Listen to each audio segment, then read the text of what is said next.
En Ouganda, l'opposant Kizza Besigye, détenu et accusé de trahison par les autorités, toujours en soins intensifs après un malaise pendant son procès le 29 juillet dernier. Ses proches dénoncent des conditions de détention inacceptables, inhumaines et affirment que son état est critique. C'est sa 3e hospitalisation depuis février 2025. Clément Diroma, Véronique Pérez.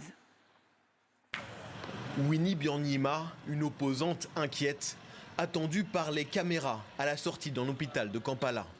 Elle vient de rendre une rare visite à son mari Kizza Besigye, emprisonné depuis novembre et admis en soins intensifs fin juillet.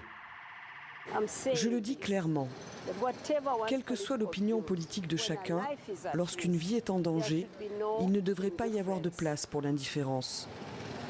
Mon espoir aujourd'hui est simple, qu'il se rétablisse, qu'il retrouve ses forces et qu'il reçoive les soins que chaque Ougandais mérite. Fin 2024, son époux, l'un des leaders de l'opposition ougandaise, avait été enlevé au Kenya avant de réapparaître à Kampala, emprisonné. Kizza Besigye est accusé de trahison et de complot contre le chef de l'État. Il y a 5 jours, il s'est effondré en pleine audience pendant son procès, victime d'un malaise. Kizza Besigye a été 4 fois candidat à la présidence contre Yoweri Museveni au pouvoir depuis 1986 et réélu cette année.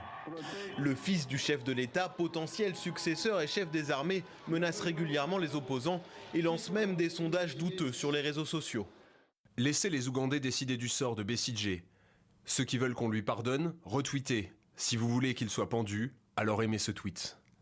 Les Nations Unies ont récemment accusé les autorités ougandaises d'engager une répression croissante des dissidents.